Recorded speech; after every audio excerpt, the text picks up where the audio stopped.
গণতন্ত্রের যে মূল মন্ত্র আছে এই মূল মন্ত্রের সাথে জামাত ইসলামও একমত না, ইসলামী ছাত্র শিবিরও একমত না।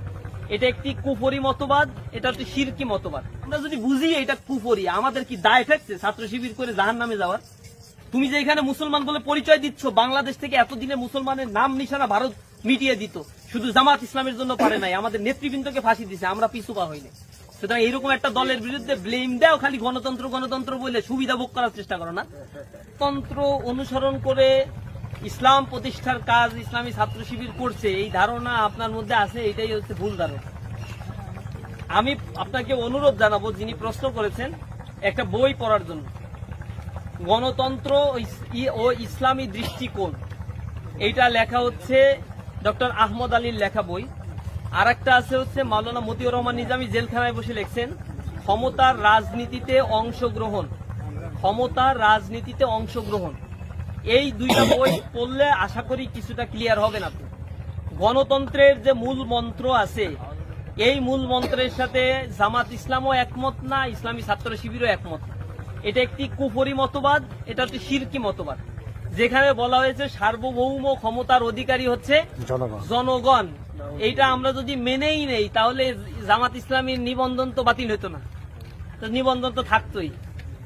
কারণ সংবিধানে এই কথা বলা আছে, জামাত ইসলাম এটা মানে না, সংবিধান পরিপন্থী, ইসলামের সাথে সংবিধান সাংঘর্ষিক, আমরা এটা মানি না।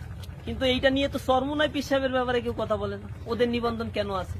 আরো ইসলামী দল যাদের নিবন্ধন আছে তাদের কেউ তো কথা বলে না যে ওদের সংবিধানে তাহলে কি আছে, ওরা তাইলে এইগুলো মেনে নিয়েই করতেছে বাংলাদেশের রাজনীতি। আমাদের উপরে এই প্রশ্নটা, সমস্যা নাই, বড় দল হওয়ার কারণে প্রশ্ন আসবে, এটাই স্বাভাবিক। গণতন্ত্রের বেসিক কিছু ফান্ডামেন্টাল জায়গা আছে যেই জায়গার সাথে আমরা 100% একমত না, দ্বিমত। গণতন্ত্রকে আমরা ওই মতবাদের উপরে যারা চিন্তা করে তাদেরকে আমরা বলি এরা কুফরি মতবাদের উপরে আছে। গণতন্ত্র ইসলাম সাপোর্ট করে না। ইসলামের সিস্টেমটা কি? ইসলামের নির্বাচনে সুনির্দিষ্ট কোনো পদ্ধতি নাই। যদি সেটা থাকতো তাহলে আল্লাহ রাসূল স্পেসিফিক করে দিয়ে যেতেন। 4 খলিফার নির্বাচন পদ্ধতি ছিল 4 রকম, এবং এক একটা আরেকটার সাথে সাংঘর্ষিক না। এই ব্যাপারে কেউ ফতোয়া দেয়নি যে 4 খলিফার নিয়মটা ঠিক না, অথবা ওমর ইবনে আব্দুল আজিজ যে পদ্ধতিতে খেলাফত গ্রহণ করেছেন, খলিফা হয়েছেন, এই পদ্ধতি ঠিক না, এরকম তো কেউ বলে না। নির্বাচনের ইসলামের সর্বজন স্বীকৃত কোনো পন্থা এখন পর্যন্ত আবিষ্কার হয়নি, বের হয়নি।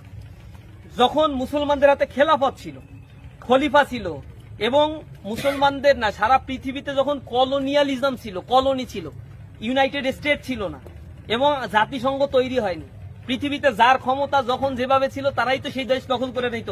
একটা সময় ছিল